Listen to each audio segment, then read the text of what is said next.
this is something I don't really like, that every day, every time I hear labeling someone as fascist or Nazist. I mean, let's talk about the plan for the resolution of the Russia-Ukraine war that's offered by those who propose that it be continued.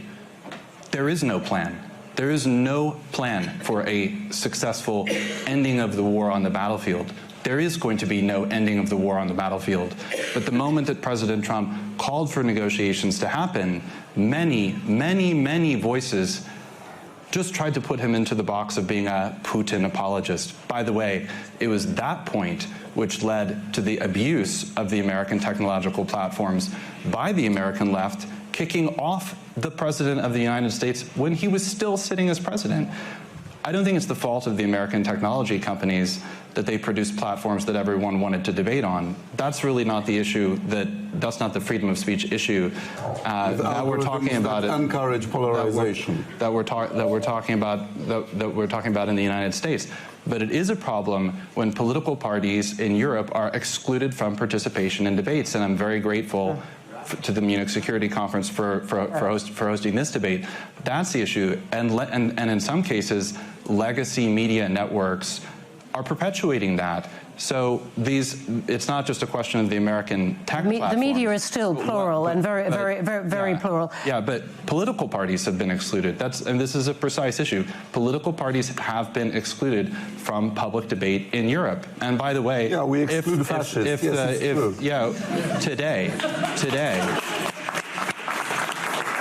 Let me just. Anyway, I just want to stick, broadly to the title that we have. That we have the indulgence of post 10 p.m. I think, but the point, the counter to what you're saying is that peace without principle, first, won't last as peace, but second, betrays the principles on which the West is founded, and therefore isn't worth it. It undermines the West. That would be the resonant counter that Ukrainians and others are putting forward. Let's see what happens, rather than trying to box President Trump and the administration into a corner and smearing them as Putin apologists who are about to sell out a country. Well, he did put up a Putin picture in the White House.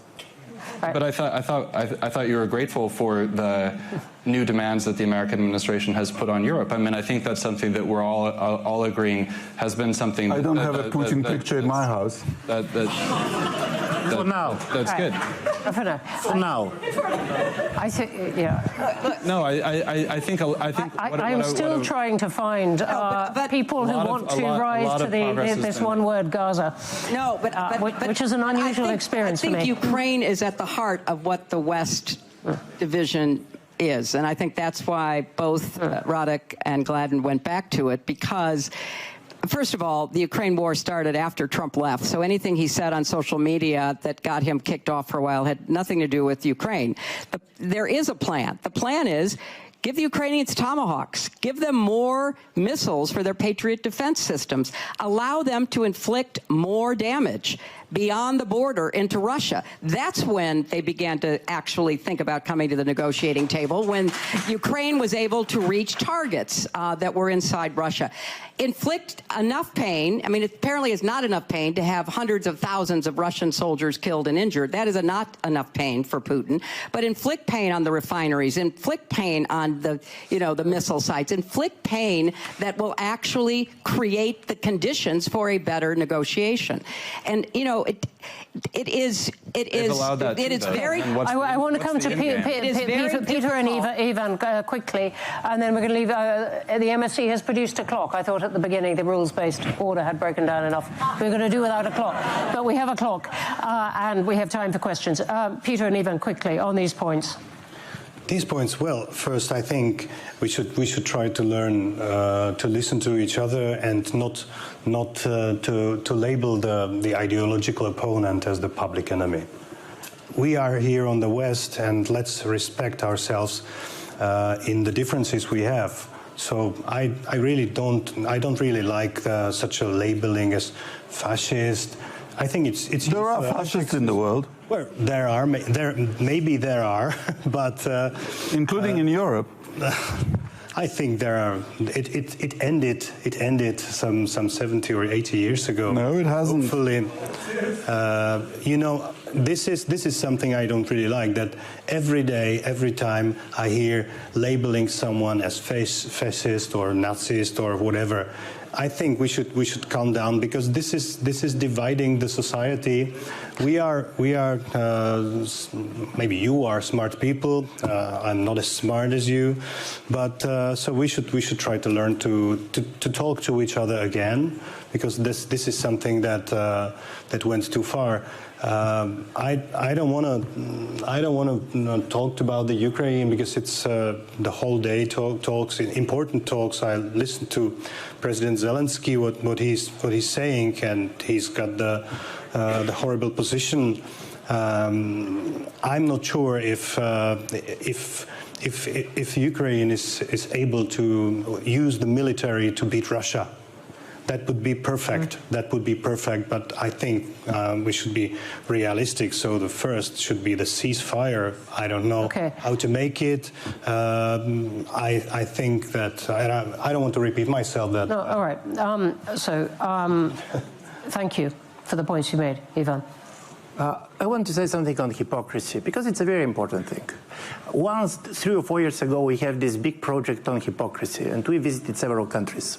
Can you just say who we is? I mean, there was a group of academics, and do you know, if you want to visit a country and to get the meeting at the highest level, put hypocrisy in the title. There is no world leader outside of the West who is not going to meet you, and for good reasons.